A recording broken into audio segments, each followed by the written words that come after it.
I really liked reading about also that connection with Miranda and how that all sort of started. Because like I said, watching, for me, you guys are, I'm watching TV, I'm like, you guys are my A-list celebrities, right? And like this is A-list celebs. Yeah. And to hear you kind of be like, she asked me for my AIM and it was something I didn't even have. And like you guys would message back and forth. I'm like, oh my God, that's how I met my friends. Yeah. Like it was really cute. And I do feel like that kind of where she jumps in and out of the story definitely fits like where you were going with it all as well. And it was just cool to see like that friendship evolve. And like she didn't pop in as like, oh, my co-star Miranda. It was like, oh, my friend Miranda. Mm-hmm. Yeah, totally. How is your friendship with her evolved, you would say, now? So this thing happens in your 20s. I'm curious if you guys have experienced this. But Absolutely. I can already assume what you're saying. Yeah. You know what I'm going to say? Yeah. Where it's like your friendships that you think when you're 20 years old, you're like, these are my absolute, the friends that will be on my deathbed, will be playing bingo and clutching each other's hands and watching Jeopardy.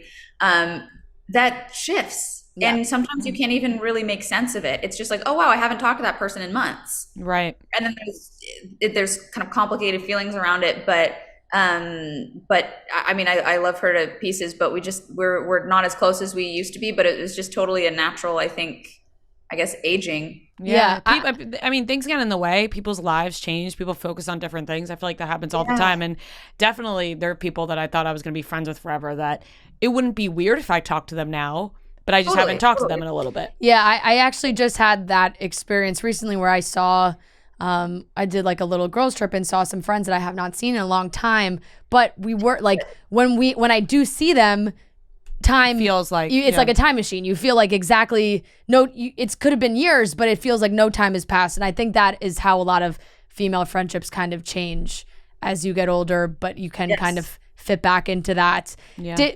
Did you have any thoughts of maybe I could do it when she approached you when they started to discuss a reboot? Or were you always like, nope? No. So I say in the book sort of that it was a simple decision, and it came from this place of what serves my mental and emotional health, and that really is the first thing that I run my decisions through, just because there were so many decisions that were not run through that filter, and it really, I know what those consequences are, and so it sort of is simple in that way. Of just, okay, does it help that, and if it doesn't get past that first line of defense, there's no chance. Yeah. It's just you taking control of your own life and making that decision like, you know what? No, I don't want to be on this show. And it makes sense.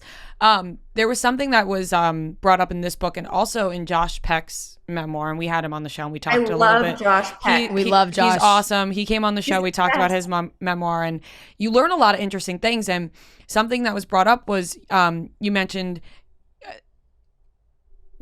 like the pet, like when we keep going back to like us watching you guys on TV, and I think that's the best way to reference it, is like you think that you guys are like billionaires, right? You build like, up this, you're like, oh my ideal, God, they are like, they have it so made, they are just, they're set for life and whatever. But you guys actually really didn't get paid as much as one would think for all the time that you were putting into this show as a young person.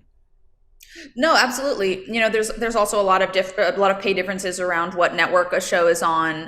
Whether or not you get residuals has a lot to do with it. That was our most mind-blowing factor. Like, they don't get residuals. Yeah, these shows are on TV constantly. They're on Hulu. They're on Netflix now. I mean, how do you feel about people going back and watching, you know, iCarly and Sam and Cat now? Like, do you feel fine with it, or are you kind of like, you know, that's just like it just wasn't me, and you wish that it wasn't being brought up again all the time? No, I mean, of course, I hope people watch whatever tickles their fancy. Yeah. Where is that saying? Yeah. Tickles their fancy. You're right. Yeah, I say that all the time. Right. What I say the other day, I said, till the cows come home. So these are my regular take. But no, I hope people watch whatever suits them. But also, I will say there's this tremendous feeling of relief and appreciation that I have now with the book, and the people who are approaching me now. It's completely about the book, and it does feel like a way different experience. People will share some of their story or say something that they connect with. I mentioned the thing about people talking about, my mom's alive, I can't say this, thank you for saying this, or people talking about their experience with eating disorders. And it just feels like there's such a different level of humanity there and emotional connection. And that's something that I crave. And so to have that with people now who approach me is a complete 180 from before. And I really appreciate it. Do you wish some of the people you worked with would open up and speak out about some of the things that they saw and experienced? Like, does that frustrate you at all? I just own my experience, and I've tried. I feel like that's the best approach for me. I can only know my experience fully, and I can only speak to my experience fully. And what everybody else does with theirs is their right. But I'm content with how I handle mine.